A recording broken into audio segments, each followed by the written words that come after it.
In every room that you walk into, in every space that you inhabit, you are a different person.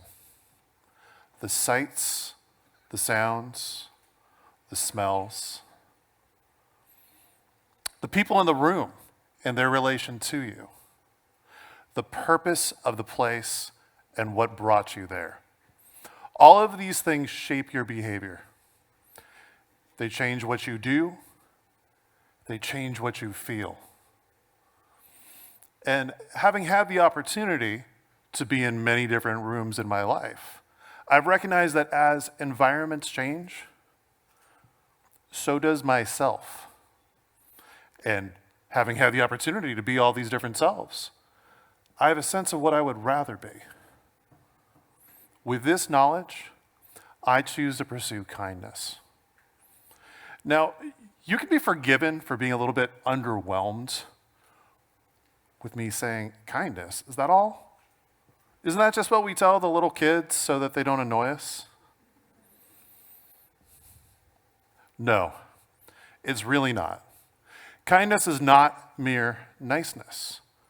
The nice person is trying not to antagonize other people out of fear. The nice person is less concerned with the impact that they can have on the world and more concerned with the impact the world might have on him. By contrast, we know kindness by its effect on the target.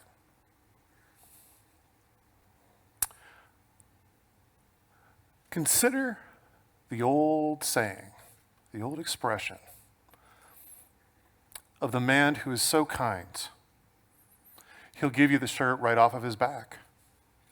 The implied context here is, I would assume, some kind of blizzard.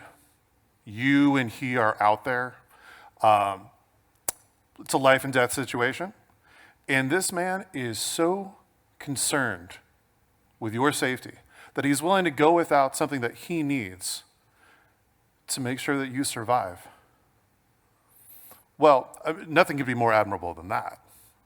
But let's note here that in most circumstances, this behavior is not something that would register as kind.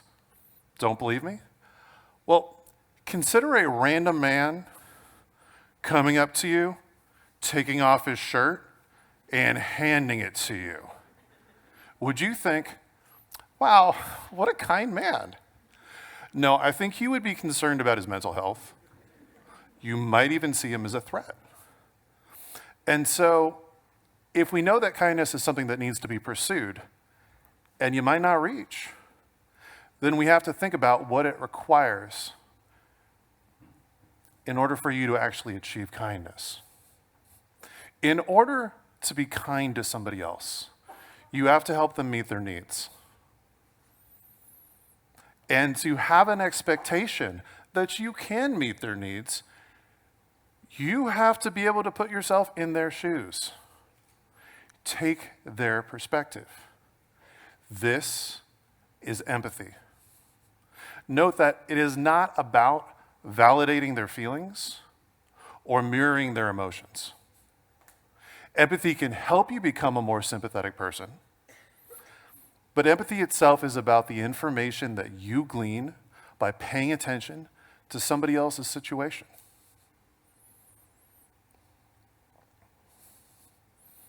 Well, if kindness is a target that you can hit, then kindness requires skill. It is possible to see somebody's situation and recognize what they need, but not be able to give that kindness yourself. Your ability to actualize kindness is thus dependent on the skills that you acquire and develop. An act of kindness is first and foremost an action where you put yourself forward in a context full of people. And putting yourself forward is scary. I can remember times in my life where I saw an opportunity to make the kind move, but I also had a mind clouded with doubt. And so I thought I might be able to help other people. I hesitated. The moment passed, and I kicked myself. Empathy, skill, without confidence, that's still not going to manifest as kindness. And then finally, listen, if we don't want to be kind, we're not going to be kind. Intention is essential for us to expect to be kind. We have to choose to do this. All right, now that I've laid out for you kind of an infrastructure for what it takes in order to build up to kindness, I would be remiss if I didn't try to make a pitch for why you should be kind. Well, now there is an obvious answer here. Morality. Kindness is close to goodness, right? If your goal is to be good, then I might suggest that aiming to be kind in any situation is just a natural thing to do. But let me speak to you pragmatically for a second.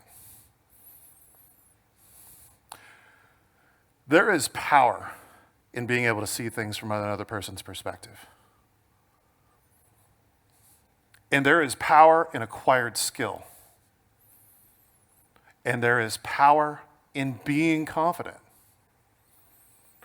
And I might suggest to you that if you want to stand out in any situation, looking to maximize these traits would be a wise thing for you to do. And if you want to do this in a way that makes people appreciate you rather than, say, resent you, well, then I might suggest that an approach of kindness is the perfect way to do it.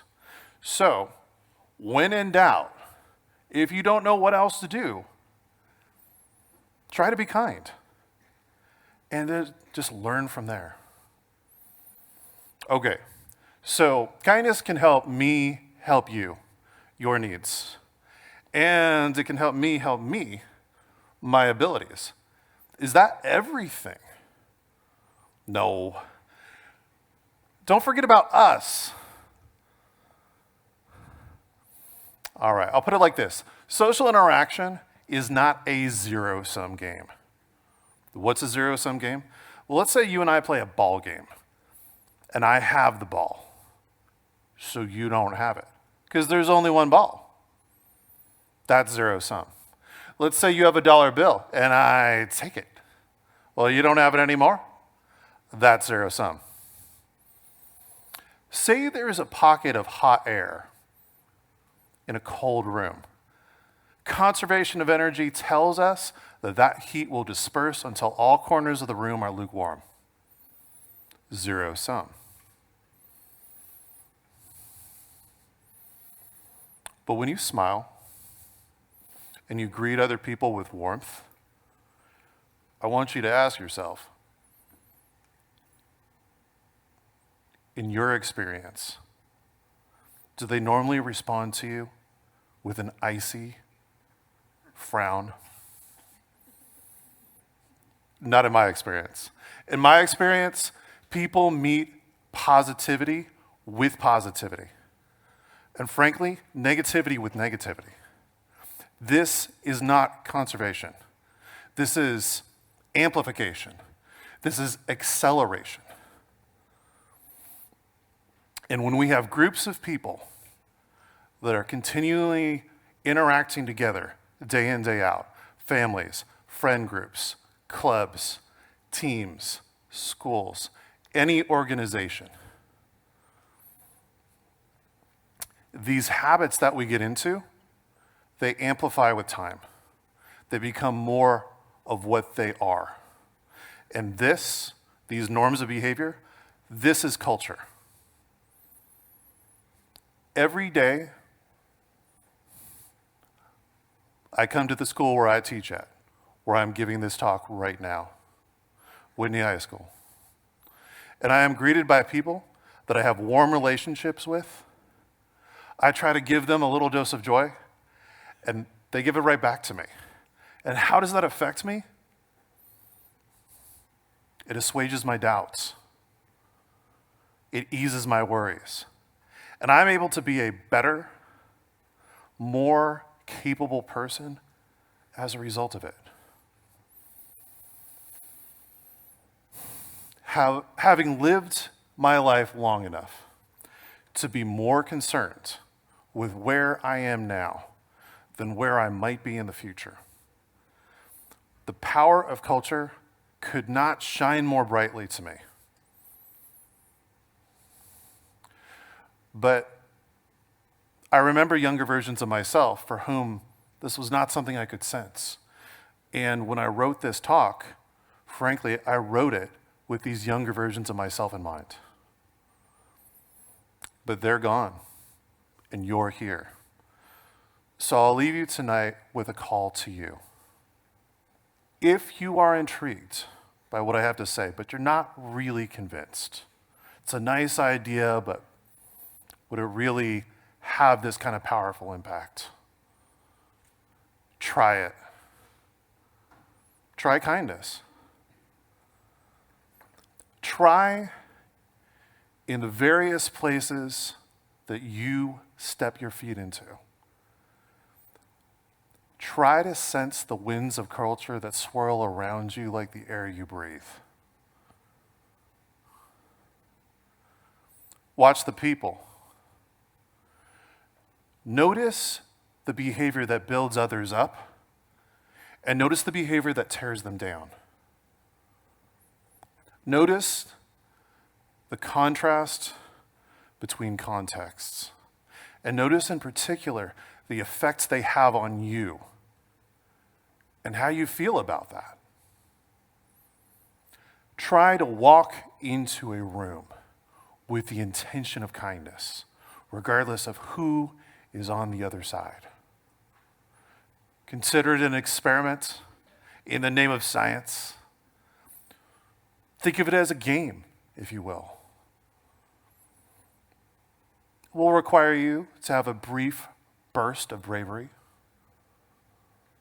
but know that with use, those muscles will grow.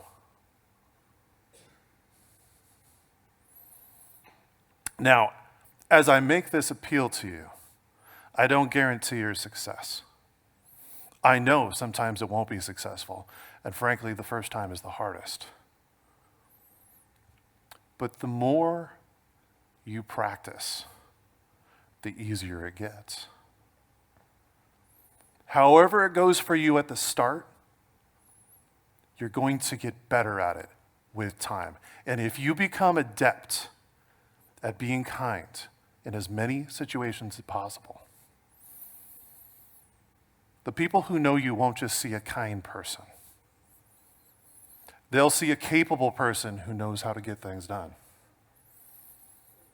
They'll see a practical person who can think on their feet. They'll see a leader who can show other people the way.